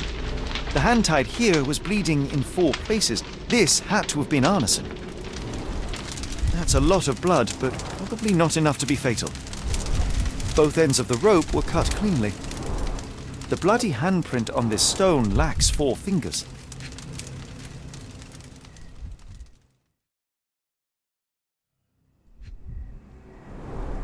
Bowls filled with blood. A worn blade, but clean and without blood. Blood was poured over someone, leaving a gruesome silhouette. The blood is dry. The axe has not been used for some time. The initials EA are embroidered with silk thread. The wood is swamp cypress, endemic to the area. This is how those poor people were crucified. Arneson the hunter became the prey. Come on, let's see if we can find Arneson. Arneson was held captive in this cage until his abductors tied him to a cross and dragged him to the bonfire. Arneson was left hanging here for a while before being freed and led to the altar. At the altar, Arneson's captors performed a ritual on him and poured blood over his head. With Arneson now prepared, he was escorted to the sealed entrance. They used the mechanism with an indentation to open the passage.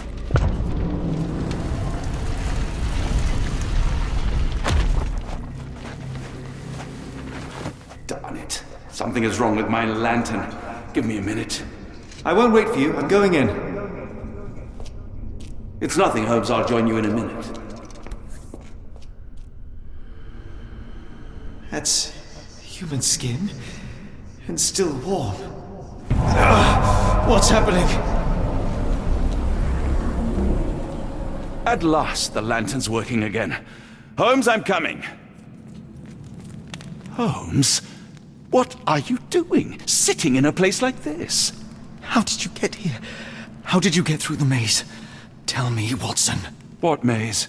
I walked straight up to you. You saw me. Do not lie to me, John. How did you get out? Sherlock, what happened? Are you feeling all... Oh, heavens. Is that Arneson? Why didn't you mention him? Stay put. I must check if he is alive. The unknown, beckoning, great one, lightning! I should examine him before he has another seizure. Severed fingers, the wounds are inflamed. Blunt trauma to the cranium, dilated pupils, lips moving without a sound. Pulse is racing, 110 beats a minute. Cold sweat. 2, no, 3 ribs fractured. We can't get him to the boat in a state like that. It's dangerous to us and him. This is Dwale, induces sleep and relaxation. Salvia divinorum, provokes visual hallucinations. A gluey decoction. The smell is herby but sharp. It appears burnt, judging by the color. The walls are spinning. Let me catch my breath.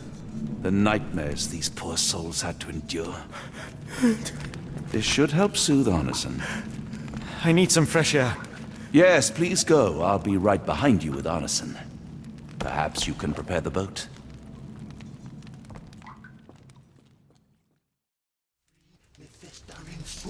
And let me feel. Free me festering soul and let me feel. Eyes without purpose and now see the truth. Tear me mind from me flesh, score me festering soul. Phantoms of nothing, we are born to die. Filth in the eyes of our eldritch lord. Free my festering soul and let me feel. Holmes, are you all right? Here, let me help. I'm fine. Holmes? Sherlock! What the hell were you doing? I don't... You're right. Let's go, Watson. Bon Dieu! Still among the living! Wait, is that Mr. Arneson? Yes, but he's not well. Do you know Lucy? Belle from the Nymph? That I do. Please bring her here. Mr. Arneson needs to see a familiar face if he's to have any chance of surviving. Power of the heart. I get you. Wait here. Errol? Oh, Errol! Reckon we should give him space. Farewells are painful. No, tell me that's not true. Watson? Mr. Arneson has endured a lot. Lost 4 fingers, a lot of blood, and some of his sanity. But with rest and tender care, he ought to survive those injuries, both physical and mental. Thank you, Johnny. I'll take care of him. Thank you for bringing him home to me. We'll be all right. Are you quite certain? Do you have the space? The resources? I will stay with him at the mansion. It is not a burden to take care of your love. His property is in quite a state. It may not be the best place for recuperation. Hush now. Champagne will see it sorted. Then it's settled. Hear that, Errol? Us living under one roof. Careful what you wish for. Oh, and champagne? I'm about sick of watching that sheriff run riot through New Orleans. We ought to talk. Funny. I was just thinking that grub did nothing to save your man. Together, I reckon you, me, and Errol have the sway to make some changes round here. I like the sound of that. Holmes, our boat. Oh, we must make haste. Farewell all. Take care.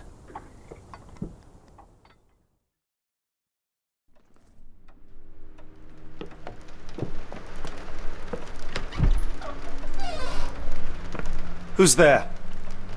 Who do you think? Let it be known that I'm handy with this revolver. Nonsense, Dr. Watson. As I understand it, when faced with the imperative to defend oneself, one's comrades, and one's nation, you fled. Aren't you going to introduce us, Sherlock? Watson, meet my brother Mycroft, the Queen's best boy. This is a grim augury indeed, for wherever Mycroft travels, tedium surely follows. In contrast, of course, to Sherlock, a man whose obsessive pursuit of the trivial tears through the most carefully laid plans like a hurricane. Do you have any idea what you have disrupted? Your ego is inflated as much as your waistband. What word comes to mind? You work for the government?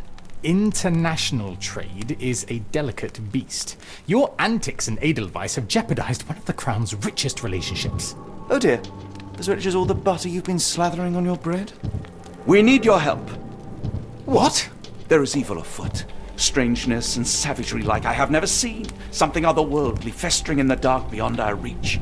We have seen things that defy explanation. Mystic forces, magic. You must help us. It's true. The British government does not invest its resources in the insane or intoxicated. Pull yourself together. I know men like you. Men like you grease palms, whisper in ears, start wars, and you send men like me to die in them. You and the rest of your corpulent cronies. Ha! Corpulent! That was it. Interesting, Sherlock. But as you again drift away from sanity, you find yourself another John. All right, so the choice is made.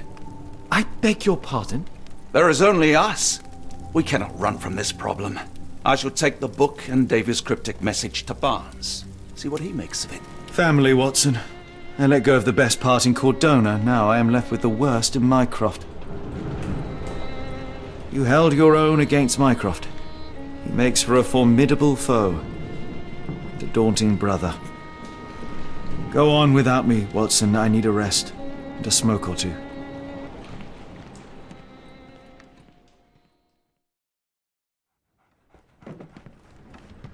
It has been a while, Barnes. Dr. Watson. Indeed it has, and good to see you as always. How can I help? Someone is full of pep. Oh, yes.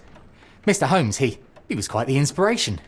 Last time you were in town, he offered me some stirring advice, which I have since acted upon. Holmes is nothing if not provocative.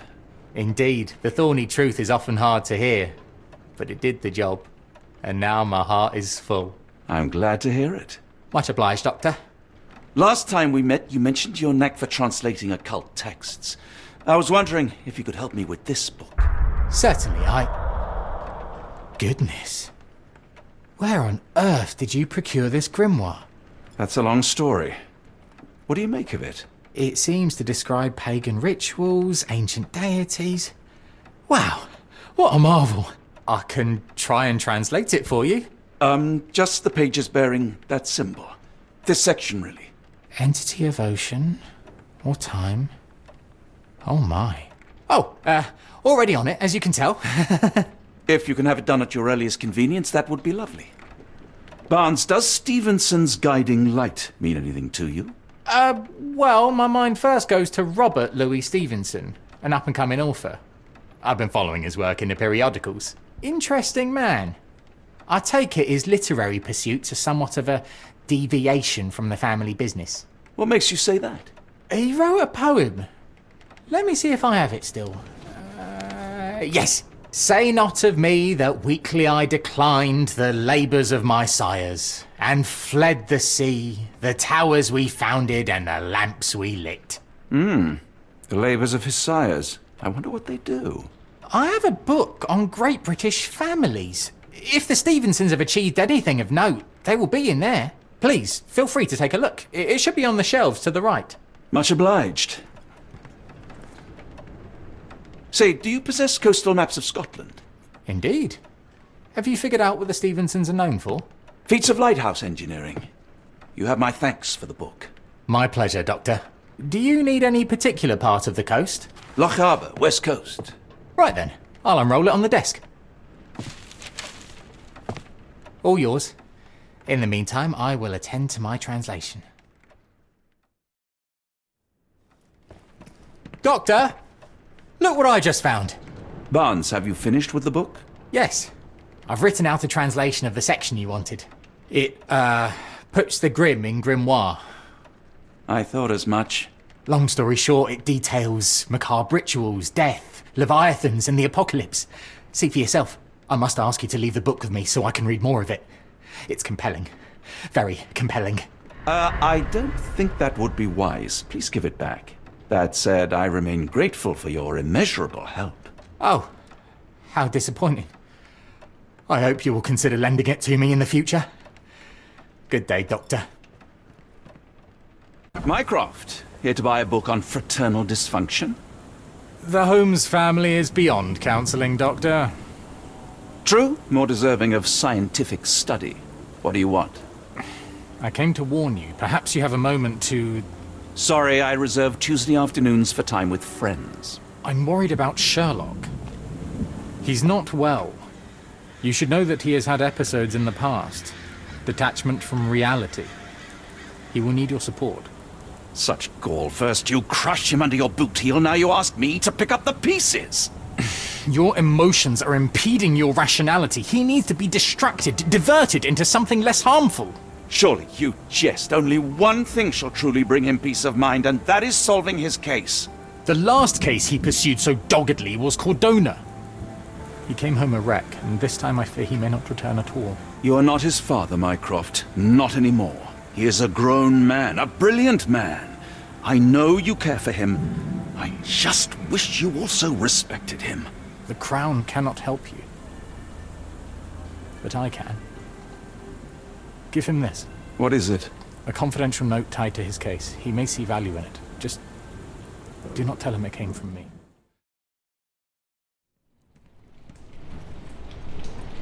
Holmes, I have the translation. But Barnes was affected by the book. Holmes? Watson? Did you hear me?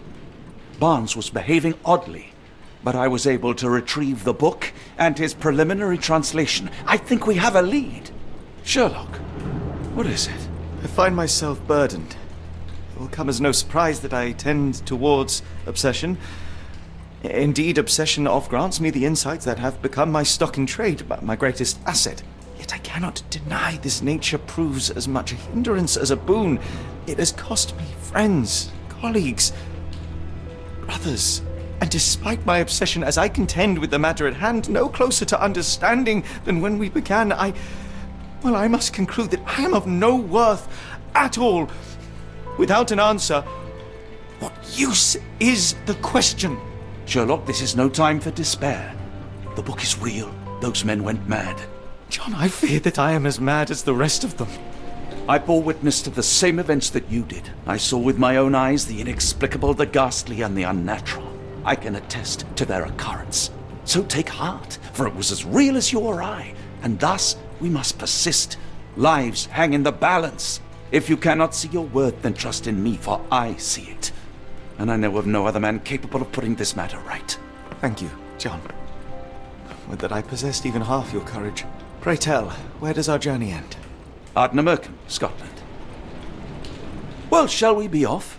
Yes, of course. You can apprise me of your actions while we pack.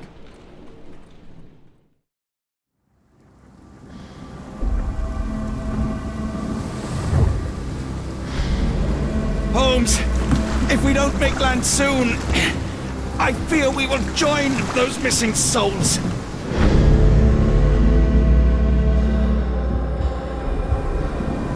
These seas have taken too many, John. Let's stop them from taking more, then. You see that glow atop the lighthouse? I have never seen anything like it. The weather here is so fierce. Cannot even hear my own thoughts.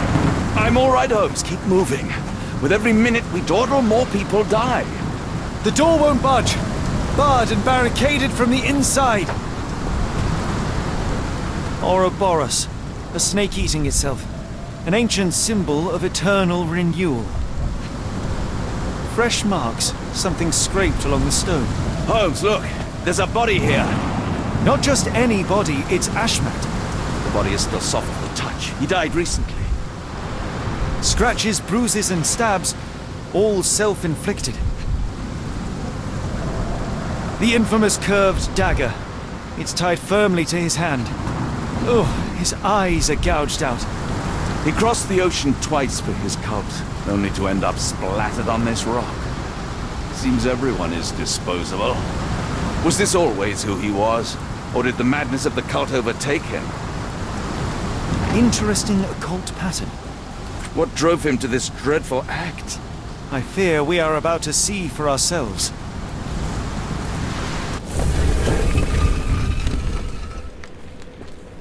Ashmat was involved with the cult, yes? He must have had some way to get inside the lighthouse. Sealed shut, and seemingly for a long time. An obsidian heart. Masterful work. This vessel is covered in dried blood. Oh, I get it. We need fresh blood. And no, I'm not volunteering. Fear not. I think Ashmat can help. Do you have anything to hold blood, Watson? Fine. Take my flask.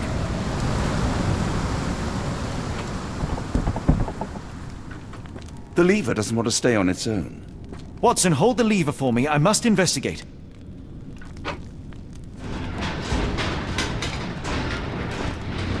Holmes, watch out! My lever went back up.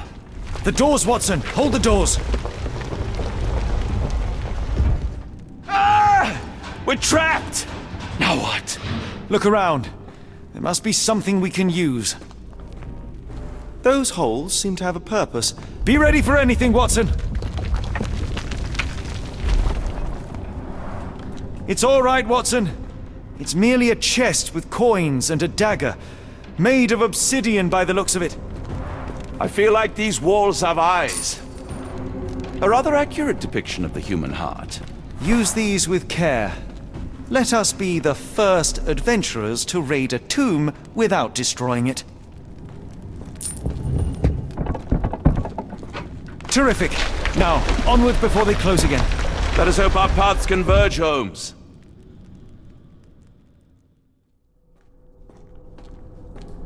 Is that you, Holmes? Everything is so insignificant. Holmes! I'm coming! Keep talking! John, I'm falling! Sherlock? Holmes, come on, wake up! Thank heavens. What were you doing? What happened?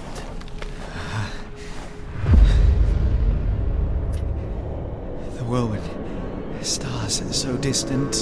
The sun inverts the earth. It becomes transparent. Sherlock, snap out of it. Nothing is everything. We are so small, inconsequential. A shadow in the dark. I think we best go back. You are not well, Sherlock. No. We are so close. We cannot... You asked that I intervene if I saw you cracking. This is me intervening. With every passing minute, another life is extinguished. We must stop, Rochester. We must end this. Ah, Sherlock, you almost died.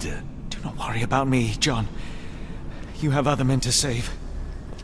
I thought that I'd seen horrors during the war, but this is complete madness. Careful, Holmes.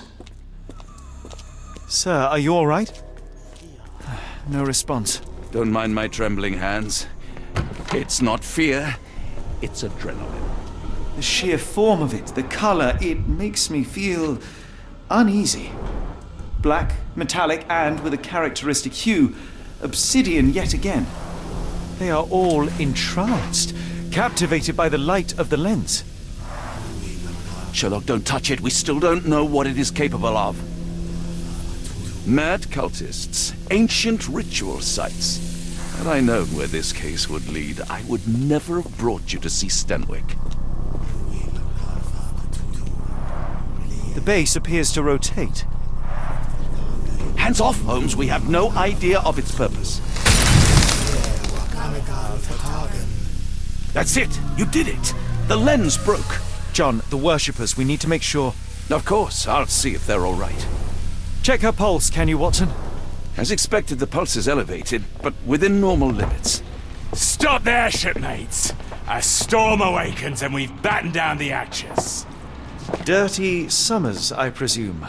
Nice to put a filthy, sweat-covered face to a name. That's no way to speak to a captain. Sherlock, get down! Watson, you killed him! I didn't have a choice. Well, what's done is done. If we do not stop Rochester, Summer's death will be but one of many. The Port of London feels so long ago. Forgive me, Summers. All right, enough talk. Time for action.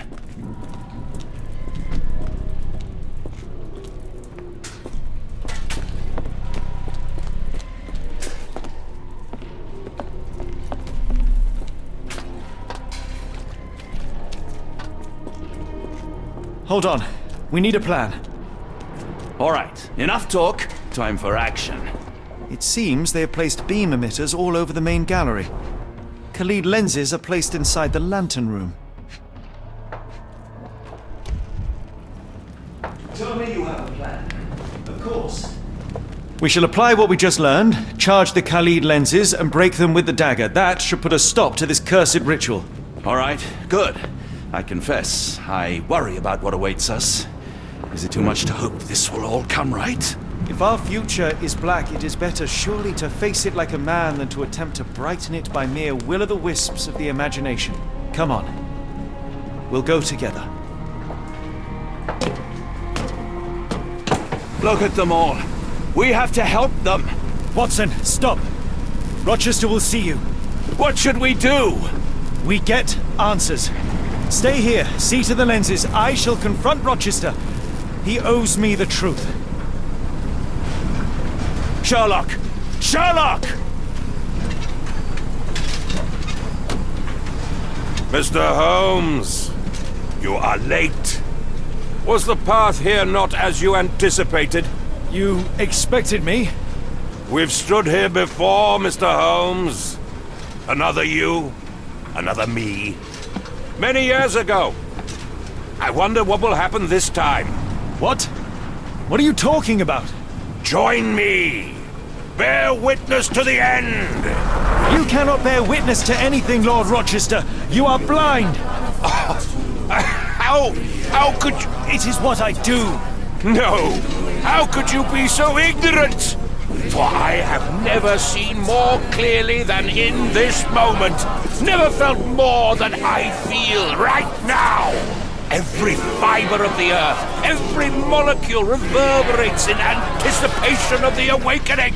The bile of madness rises in our throats just as our master rises below.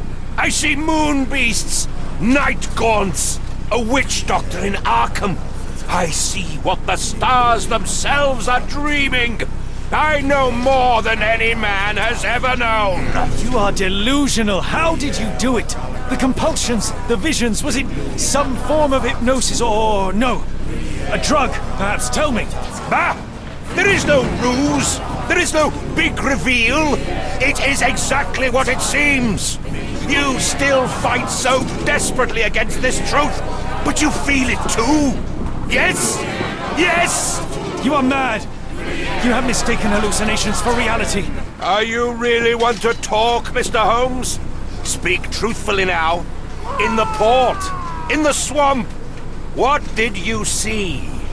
Something beyond the capacities of my imagination. A world so alien, but so familiar. Yes, I see it too. In your mind's eye.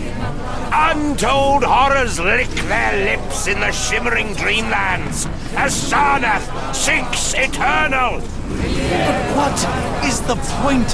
What are you hoping to achieve with all this slaughter? Do these people deserve such suffering? They are just tools. Their existence is meaningless unless put to use. Oh, all-seeing master. Oh, grand God beneath. How he has blessed them with purpose. You use them for cruelty. I've seen a man eat his own flesh just to hear the whispers of lizards. I've seen a mother behead her newborn that she might travel to another world. Galaxies swallow each other whole. Light folds in on itself until nothing remains. You know not cruelty, Mr. Holmes. Cruelty is for such knowledge to be beyond the reach of so many! This is hubris delusion. You are Icarus flying too close to the sun. No, no! You misinterpret the legend, Holmes. Icarus flew. He reached heights no man had ever reached. One must imagine Icarus happy. He burned! Rochester plummeted to his death! And were you to ask him of his choice, he would have not a single regret. Every step I took was necessary. Every drop of blood a blessing. Every death predestined. Surely you understand. It was for knowledge. The only thing worth living for. Why must you remain so blind? Be honest. What is it you fear? I'm afraid that it will cost me my sanity, much as it has cost you yours. There is no such thing as sanity. There is only the world as it is, and one's willingness to accept it. You truly believe it? That a god arises from below, that the world shall end? There is only nothingness. Only chaos and torture and endless time, stretching its wings, baring its teeth. It's preposterous. It's nonsense. It's... You've drugged me. The fumes in the temple, narcotics, a bad reaction. Or you're one of my cross agents. Yes. Yes, this has the stink of my brother all over it. No, wait. Of course. I am dreaming in the asylum. In Black Edelweiss, tied to a chair. You are standing right here, Holmes, as you always do. You said that before. You said we had met, but I've never seen you before in my life. The cycle repeats. Old becomes new, and we remain pawns in the hands of a god. Submit! Submit to your inconsequence! It is unthinkable. It is undeniable. I cannot. When you have eliminated all which is impossible, then whatever remains, however improbable, must be the truth. Now, Holmes, now is the moment. You know it in your heart. Say it. Say it! It's an illusion. A delusion. I am mad. I have become my mother. No! You are lying to yourself, Mr. Holmes! Why? If you are not here for the truth, then you are a diversion. But no more! Rulor Kanga! Oh, Master! Oh, Great One! He has come! Take me! Accept my sacrifice! The world is yours! It is over, Rochester! I thought this time would be different.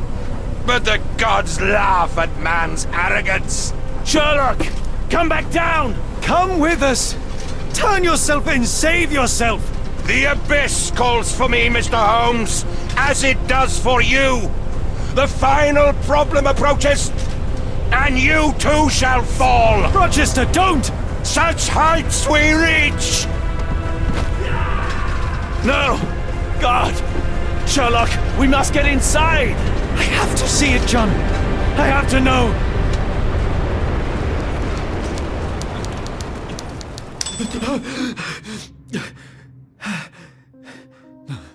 Apologies, did I rouse you?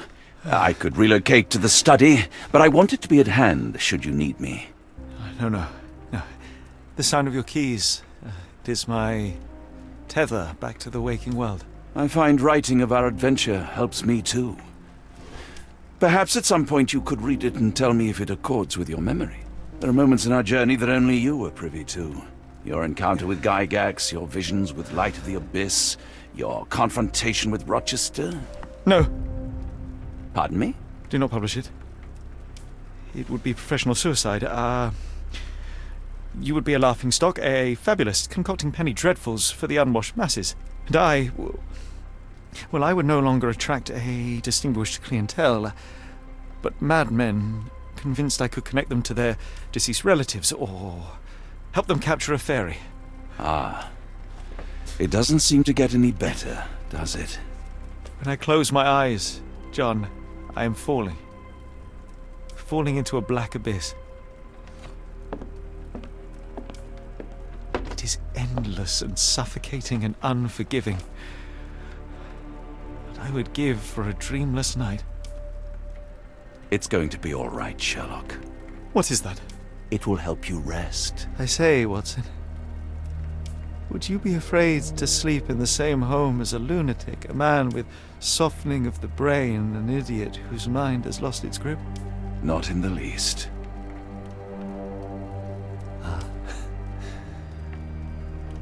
That's lucky.